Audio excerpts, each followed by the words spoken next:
Қайырлы күн, каналыма қош келдіңіздер. Бүгін сіздермен осындай керемет болып шығатын қытырлақ нандар дайындайтын боламыз. Яғни, мен бір кафеден жеп көріп, содан бері үйде осылай жасап жүрмін, бір шайдан ақ қалмайды. Сіздер де жасап көріңіздер. Ол үшін бізге сары май қажет. Одан кейін оны ертіп аламыз да, үстінен сарымсағымызбен осылай укробымызды турап қосып жібереміз. Егер сіздерге укроп ұнамайтын болса, қоспай қойсаңыздар да болады.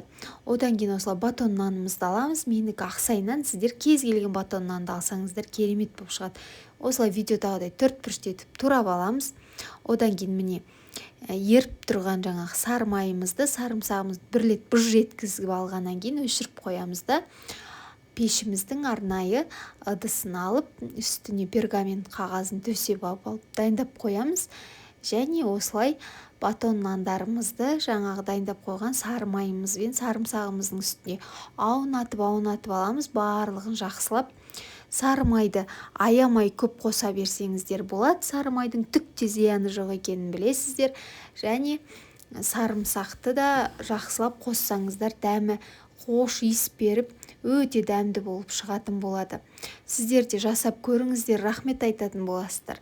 Өйткені бір шайдан, бір тамақтан артылмай, барлығы күшті болыпты деп жеп қоятын қытырлақ нандарымыз. Мінеки барлығы дайын болғаннан кейін осылай пешімізде бір 10 минутқа да жетпейтін шығар. Осылай пісіп шығады. Өте дәмді болады. 180 градуста бір 5-10 минутқа ғана қыздырып аласыздар қытырлатып. Міндетті түрде жасап көріңіздер, барлығыңызға ұнайды. Ұнаса менің каналымды қолдап кетіңіздер. Көп рахмет.